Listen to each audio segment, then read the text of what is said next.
Hello,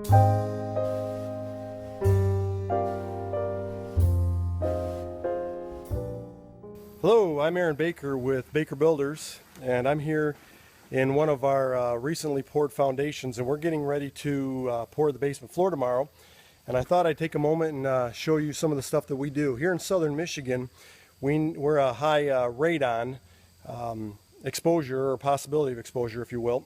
So we have to take a radon control method or measures to control that radon as it comes out of the ground. What you'll see here in this foundation or in this floor is we're getting ready to pour this floor tomorrow.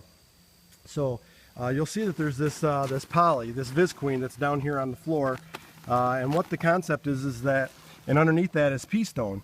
And the concept is that as that radon, those radon gases come out of the ground, the undisturbed soil below this, it will be trapped by this poly. And then it would come up through the stone, it'll be trapped by this poly, and it'll hold it down underneath that concrete floor. The idea from there then is it travels actually to its path of least resistance, similar to water. If water comes up through the floor there, it's going to travel through that pea stone. And then along the exterior over here, which you can't see, is we have what's called a forma drain, forma footing. And it's an actual perforated piece of plastic under there that holds the footing in place when we're pouring it, but also is a measure for water to travel into and for these radon gases to travel into. And they'll, again, go through that easy path. They'll make their way over here, and then here is our radon crock. And what happens is that gas and that water would actually go through all that and then exhaust or pour it right out through this tile that comes into this crock. Now you see right back up here in the corner is the lid.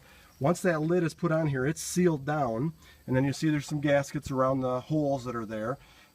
We will actually have a piece of 3-inch pipe PVC that comes out through the large hole there, the gasket to seal the gases in, and that 3-inch pipe goes up through the main floor all the way out to above the roof of the house, and then it exhausts those gases out.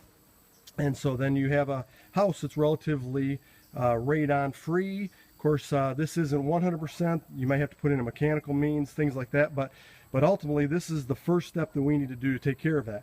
Now if there happens to be a water issue, the water will do the same thing, and then we'll put a sump pump in, and that would be mechanically discharged out to the outside of the house. Fortunately on this job, this is a walkout basement. We actually have a low area back here, and the elevation drops off.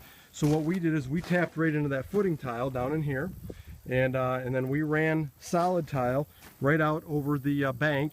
And so if any water ever comes up in there, Mother Nature is going to take care of it.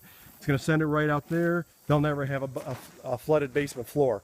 But this is a part that a lot of folks don't see, and I thought it'd be interesting to kind of show it to either some of my potential clients or just someone who's considering building.